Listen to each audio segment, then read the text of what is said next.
السلام عليكم ورحمة الله وبركاته، أهلا وسهلا بحضراتكم في فيديو جديد. رجعنا مرة تانية في الحلقة الخامسة من سلسلة مهنة مدرب. الحلقة النهاردة هتكون مميزة وهتكون طويلة شوية، فيا ريت بس كده قبل ما نبدأ الفيديو يا ريت تصلي على النبي عليه أفضل الصلاة والسلام، وتجيب أي حاجة كده تشربها معايا لأن النهاردة الحلقة هتبقى مطولة شويتين. عندنا أول لقاء النهاردة في الحلقة وهو فيوتشر، وبعد كده هنطير على كأس السوبر المصري نواجه سيراميكا كليوباترا في دور نصف النهائي في البطولة. وإن شاء الله بإذن الله نحاول نكسب ونصعد النهائي ونلعب الزمالك او بيراميدز. وكمان عندنا النهارده ليالي ابطال افريقيا بتعود مره اخرى، وهنلاعب مباراتين في دوري ابطال افريقيا النهارده. فان شاء الله النهارده الحلقه هتكون مميزه وهتكون جديده، وانا بصراحه متحمس من امبارح ان انا اعمل الحلقه دي، وان شاء الله تعجب حضراتكم. فبدون اي كلام كتير يلا بينا نخش على الحلقه ونقول بسم الله توكلنا على الله. النهارده طبعا هنختار ان احنا نعمل شويه تعديلات في الخطه، لان انا طبعا الماتش الاخير قبل نهائي او قبل بطوله السوبر المصري لازم نعمل شويه تعديلات في الخطه. النهارده احنا هنلعب بطريقه 4 2 1 3 او 4 2 3 1 بالمسمى البلدي هنا في مصر يعني. فانا بفضل ان انا اخلي الماتش ده كده اريح فيه بعض اللاعبين، لان بصراحه مش هينفع ان انا العب بالاساسيين وانا رايح بطوله مهمه زي السوبر المصري. طبعا ناخدها لان بطوله مهمه جدا وهتعمل معانا شغل عالي قوي في بدايه الموسم وفي نهايه الموسم باذن الله. اضطر كده نعمل شويه تبديلات، يعني ممكن مثلا نبدا النهارده بمحمد شكري مكان علي معلول، ممكن كمان نبدا باحمد رمضان بيكهام وعمرو الجزار مكان ياسر ابراهيم وياسين مرعي. كمان ممكن نبدا باحمد عيد النهارده باك يمين، مع ان هو خلاص يعني هيرحل عن النادي. في نص الملعب ممكن نخلي محمد علي بن رمضان ونريح امام عاشور. تمام، يعني ممكن نريح امام عاشور الماتش ده ونلعب مكانه مثلا احمد نبيل كوكا. حمزه علاء طبعا هيكون بديلا لمصطفى شوبير قصدي، لان خلاص محمد الشناوي مش هيكون مستمر معايا. ممكن نعمل بس كام تعديل كده في الخطه، ممكن نلعب كامويش راس حربة النهارده ونخلي بن شرقي جناح شمال في مكانه الطبيعي. وممكن كمان نخلي حسين الشحات مكان زيزو النهارده، لان انا خايف لاي حد يصاب. ناخد كده كمان برضه بالمره معانا هادي رياض اللي هو خلاص راح عن الاهلي وراح الزمالك خلاص في نهائي القادم باذن الله. طبعا الكلام ده كله في اللعبه مش في الحقيقه يعني. ممكن ان احنا كمان نلعب محمد شريف في مركز صانع الالعاب، ونحاول كده ان احنا نمشي الدنيا شويه في الماتش ده، لان انا خايف بصراحه على اللعيبه من الاصابات، لان هنا الاصابات في اللعبه لو لا قدر الله لاعب اتصاب ممكن يقعد اسبوع واسبوعين زي الحقيقه بالظبط، فبيغيب عن ماتشات مهمه، واحنا محتاجين صراحه اللعيبه دي في الماتشات المهمه. النهارده هتبقى الحلقه طويله، عندنا نص نهائي السوبر المصري لو ان شاء الله كسبناه هنصعد للنهائي. وكمان عندنا النهارده دوري ابطال افريقيا، ماتشين النهارده مهمين جدا في بدايه البطوله، يعني بنبرر نجرب برضو اللعيبه الاحتياطيه، هل هنعتمد عليهم فيما بعد ولا في لعيبه هتمشي؟ طبعا في لعيبه هتمشي اكيد طبعا يعني. خلينا برضو اقول لحضراتكم ان الماتش ده هيكون الماتش الاخير لاحمد عيد معايا في الفريق، وهضطر ان انا امشيه واجيب مكانه باك يمين. وبفضل ان انا ارجع عمر كمال، لان عمر كمال بصراحه 10 على 10، بس هو مش واخد فرصته مع النادي. ركنيه اهلاويه تتلعب على طول العرضيه، الدفاع يطلع وفيها ايه ضربه جزاء. ضربه جزاء وما اعرفش ازاي بس هي ضربه جزاء. ورينا يا سيدي. ما اعرفش بس هي ضربه جزاء وخلاص. الكل على اعصابه. بن شرقي وجبكسي. بن شرقي وجبكسي. بن شرقي. يا ولد. يا ولد يا بن شرقي. اللي ما شافش بن شرقي الحلقه اللي فاتت يرجع يشوفه.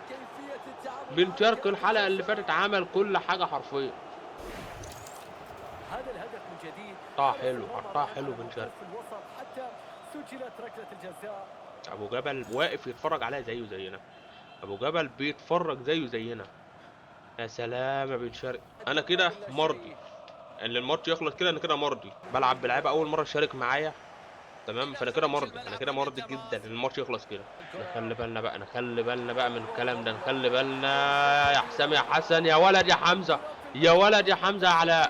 قبل السفر الى بطوله السوبر الاهلي يفوز على فيوتشر 1-0 باداء مرضي نوعا ما، بس ان شاء الله باذن الله نحاول ان احنا نعمل اداء افضل من كده في المباراه القادمه باذن الله. عندنا اللقاء الجاي امام سيراميكا كليوباترا في نص نهائي كاس السوبر. سيراميكا كليوباترا في اللعبه حاجه تانية خالص. بقى احنا هنلعب بالخطه الاساسيه بتاعتنا: شوبير في حراسه المرمى، محمد هاني، ياسر ابراهيم، ياسين مرعي، علي معلول. في نص الملعب اليو ديانج، محمد علي بن رمضان، امام عاشور.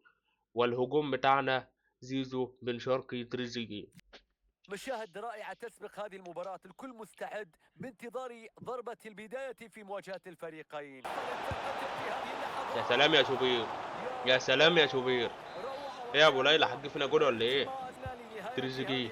تريزيجيه قدامه مساحه، المرتدات، تريزيجيه طلع بن شرقي، بن شرقي، بن شرقي، بن شرقي، مش ممكن العارضه، مش ممكن، جون جون جون جون بن شرقي، تريزيجيه عفوا، مش ممكن على الحظ. في الإعادة نشاهد حارس الاولى المرمى من بن كان شرقي في يقرب العارضه المرمى، ترجع كان لتريزيجيه، قريبا لكن لكن بوفون بقى علينا لم النهارده يا يتمكن بوفون. لإبعاد الكرة. ينفع يا بوفون تعمل فينا كده يا بوفون؟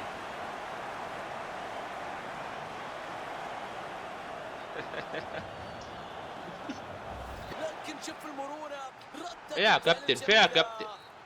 الحكم يطلق صافرته الو، فينا فاول يا اسطى وانذار. الآن ملعوبة حلوة، إمكانية للتسديد، تعادل يأتي، يعيد المباراة للبداية. بالحاج مباراة بتنافس بالحاج عالي، تقارب في هي ناقصه، المستوى، هي نتيجة هي تعبر ناقصه عن والله بجد. الإثارة الموجودة في أرضية الفريق. يواصل لا لا، حواره نخلي بالنا الكرة، بقى، نخلي بالنا بقى ونبطل مرقعه شويه. البحث يا مستمر جماعه يا جماعه ما ينفعش كده والله. أوهو، هذه لحظاتهم، بالحاج تاني يسجل هذه فينا تاني متعتهم. اليو ديانج، بن شرقي يطلع زيزو، يا ولد يا ولد يا ولد، زيزو يا ولد، يا ولد يا زيزو، يا ولد يا زيزو على التاني، تحرك بشكل رائع من زيزو. وانا عملت سكيب للجول ليه؟ عاوز اعدي تريزيجيه، اخر كرة في اللقاء، اخر كرة في اللقاء، يا ولد يا ولد يا ولد يا ولد يا تريزيجيه، ايه يا ابن الجون ده؟ يا نهار ابيض يا جماعة على المتعة، يا نهار ابيض يا ابن الجمال ده يا ابني. اتفرج بس في القعادة، واحدة ارتو كده من حلوياتك، يا سلام يا تريزيجيه. هذه الأم على الجمال يا جدعان. تريزيجيه، تريزيجيه مرة تانية، تريزيجيه يا ولد، لكن المرة دي بسام، المرة دي بسام.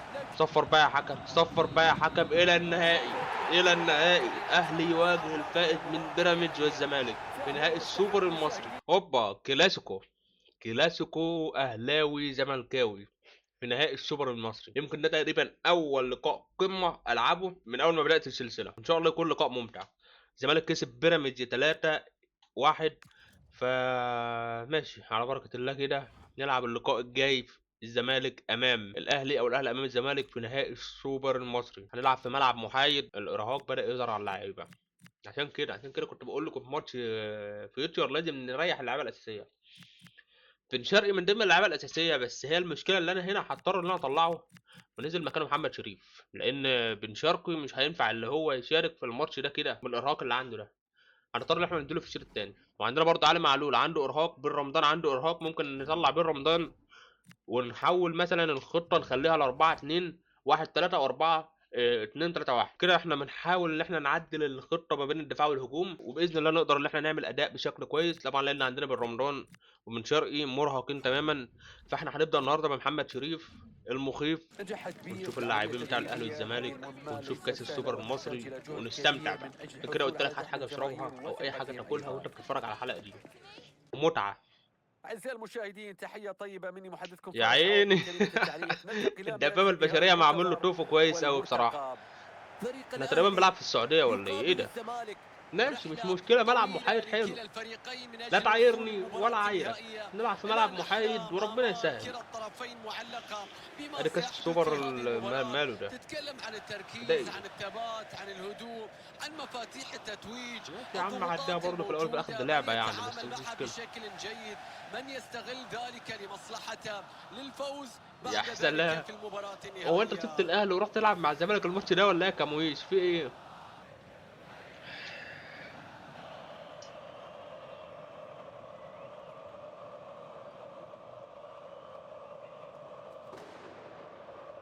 يا سلام على المهاره من تريزيجيه، فتح لنفسه سكه في مساحه. تريزيجيه، تريزيجيه، تريزيجيه يعدي بشكل رائع. تريزيجيه، تريزيجيه، لا لا لا لا لا لا لا لا. حلقه النهارده برعايه محمود حسن تريزيجيه، ملك الارطو يعود اليكم من جديد. يا سلام على ده جول يا جماعه، مش ممكن. بص شوف تريزيجيه بيعمل ايه.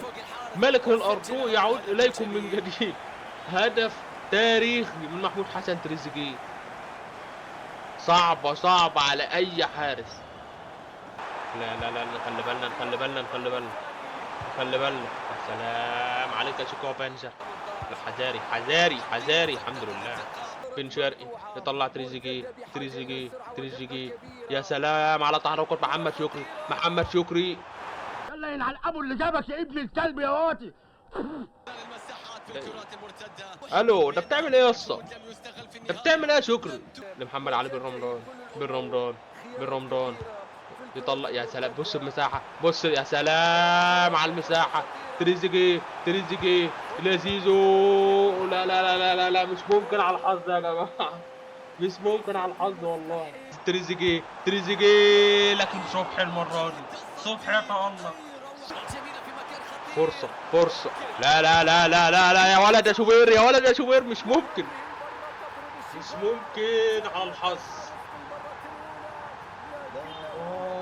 علي الدباغ اللي نازل يسجل فينا هدف. بعد ما فشل الفريقين في حسم المباراة هنلجأ إلى ركلات الجزاء وربنا يستر. واحد عندنا هيصير زيزو، تريزيجيه، بن رمضان، بن شرقي ومروان عطية هيكون 5-1. قالوا جنج سادس 1 وبس كده. هو ده اللي احنا هنلعب بالترتيب ده كده. اول واحد زيزو محمد صبحي. زيزو وصبحي. زيزو يا ولد يا زيزو. يرانا في المقدمة. حسام عبد المجيد وشوبير. حسام وشوبير في العارضة الحمد لله. تريزيجيه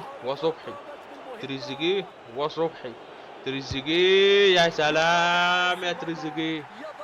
يا سلام نجم الحلقة يا ابن والله. عبد الله السعيد وشوبير. عبد الله جول. بن رمضان وصبحي. بن رمضان يا عيني يا بن رمضان. وان بزيرة وشوبير. وبالصوت شوبير. ايوه كده يا شوبير. ضربة دي لو وجت اخدنا البطولة بنسبة 100%. بن شرقي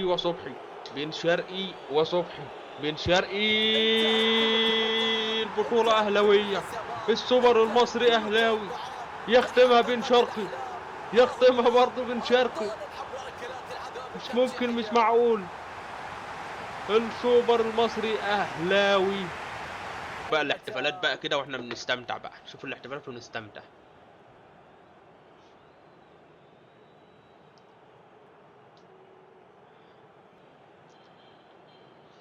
نعلي بقى كده الصوت شويه. لا توجد لحظات فخر في كرة القدم أكبر من هذه اللحظات. لحظات صعود المنصة، التتويج، استلام الميداليات، رفع اللقب. هذه اللحظات تبقى خالدة في الذاكرة ولا تنسى بمرور الزمن. يا لها من لحظات يحلم بها المرة دي هيرفع الكاس تريزيجيه نجم البطولة حتى الآن. تريزيجيه نجم البطولة حتى البطولة خلصت. نجم البطولة هو تريزيجيه يرفع السوبر المصري. أول بطولة لينا أخيرا أول بطولة. ما بين اللاعبين والجماهير في ليلة ستبقى خالدة طويلا جدا في ذاكرة هذه المدرجات في كل مكان. مبروك من الأعمار. ولا الوقت الصورة تذكارية، صورة للفريق بأكمله، صورة لكل من ساهم في هذا الإنجاز، صورة من أجل الأجيال القادمة. تعالى كده نعمل لقاء صحفي بعد المباراة ونشوف الدنيا فيها ايه. هيسألونا يقولوا لنا ايه في اللقاء. المركز الثالث اخذوا بيراميدز من سيراميكا كليوباترا. كسب 2-0 على سيراميكا كليوباترا. بيراميدز المركز الثالث الان المركز الاول. الزمالك المركز الثاني وسيراميكا المركز الرابع. نعم. مذهل. 9 من المراوغات نفذها تريزيجيه اليوم. معقولة؟ يبدو انه لا يمكن ايقافه. ما الذي يمكنك قوله بعد هذه الاداء؟ الاحتفال باداء تريزيجيه طبعا. بيقول لك هنا استطاع زيزو تحقيق 3 من التسديدات اليوم. ما هو شعورك تجاه ذلك الاداء؟ هو تريزيجيه لسه ما جابش فورمته اللي انا عاوزها مع الفريق بصراحه يعني. فاحنا نكتب هنا تشجيع زيزو اللي هو على زيزو يعني مش تريزيجيه عفوا. هنا بنتكلم على مروان عطيه وبيقول اللي هو حقق يعني الاداء المطلوب منه. لكن احنا برضه هنعمل تشجيع لمروان عطيه لانه هو بقاله فتره ما بيلعبش معايا فلازم نشجعه ونحمسه للمباريات القادمه. ثانك يو. اول بطوله يا سلام، هي دي الحلويات بقى ولا بلاش؟ هي القطط بقى عندها انستجرام ولا ايه؟ ان انا ذات نفسي ما بنزلش حاجه على الانستجرام كتير. ايه ده يا جماعه؟ ماشي. احنا هنا عندنا دوري ابطال افريقيا، اخيرا البدايه في دوري ابطال افريقيا. احنا هنا في المجموعه الثالثه عندنا سيمبا التنزاني، لكن احنا عندنا هنا في المجموعه اللي فوقنا شويه اللي هي مجموعه بي، مجموعه ناريه حرفيا. الجيش الملكي، الترجي التونسي، سان داونز، وبيراميدز. ده بيراميدز هياكل علقه محترمه من الثلاث فرق دول. مجموعتنا في المتناول، لازم نكسب، مش بس الا الفريق الصعب اللي هو سيمبا.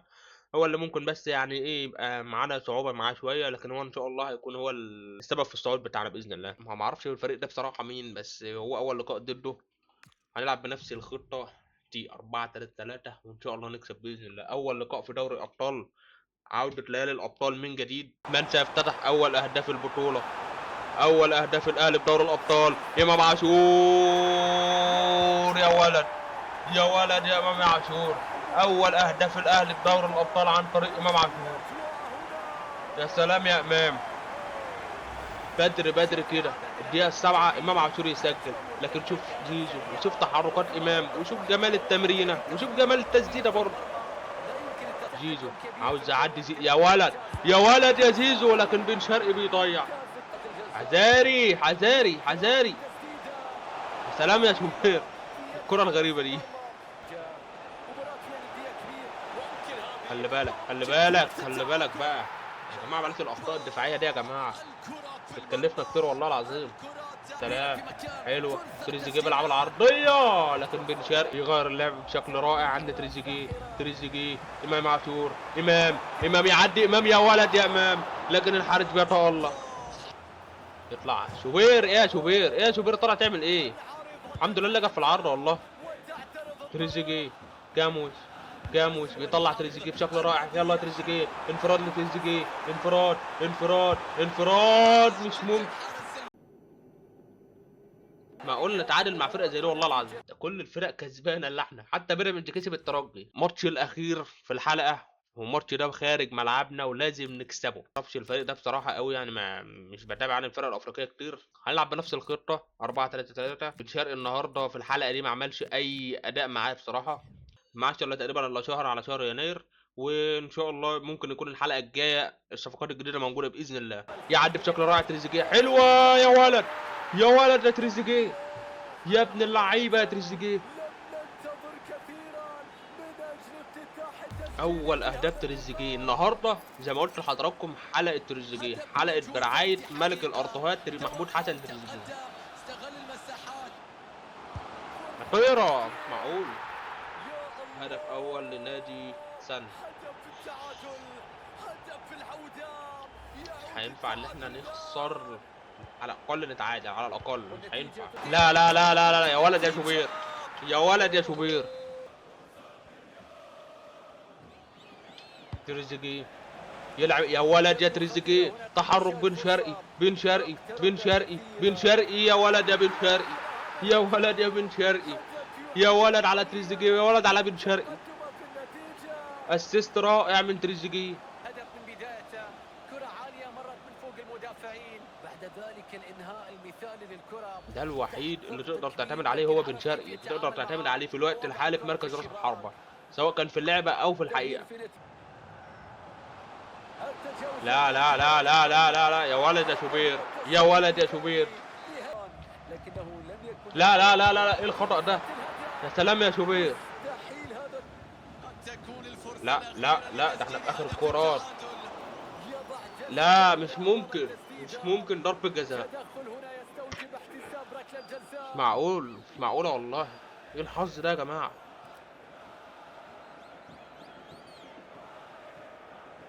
ما جتش في ايده يا كابتن. ضربة جزاء في الدقيقة الأخيرة. صدها يا شوبير، صدها يا شوبير، يا ولد يا شوبير، يا ولد يا شوبير. يا نهار أبيض، الأهلي بيفوز ب2-1 خارج الديار. احنا في المركز الثاني برصيد 33 نقطة، والزمالك في المركز الأول برصيد 38 نقطة. فرق 5 نقاط ما بيننا وما بين الزمالك. طبعا لسه لنا لقاءين مع الزمالك في الدوري طبعا يعني، غير بقيه اللقاءات، فاحنا ممكن ان شاء الله لو كسبنا لقاءين الزمالك نبقى احنا اللي في الصداره كمان. الحلقه الجايه هيكون في يناير، يعني الصفقات الجديده هتكون موجوده، يعني هيكون عندنا 4 لقاءات، واحد في الدوري وواحد واتنين في افريقيا وكمان واحد في كاس مصر. فاحنا كده تمام قوي ان شاء الله. ده هيكون بدايه الانتقالات. وعاوز حضراتكم تكتبوا لي في التعليقات اتعاقد مع مهاجم مين غير وسام ابو علي، لان مش هينفع ان انا اعتمد على وسام ابو علي لوحده. وغير كمان احنا عاوزين مهاجم يكون قوي. فانا في دماغي لعيب كده بيلعب في السعوديه عاوز اجيبه بصراحه، وكان حلم اللي هو يجي مع الاهلي في كاس العالم. بس ممكن ان احنا نضمه يعني. كده يكون وصلنا لنهايه الفيديو. اشوفكم على خير ان شاء الله في الحلقات الجايه، وبس كده. مع السلامه.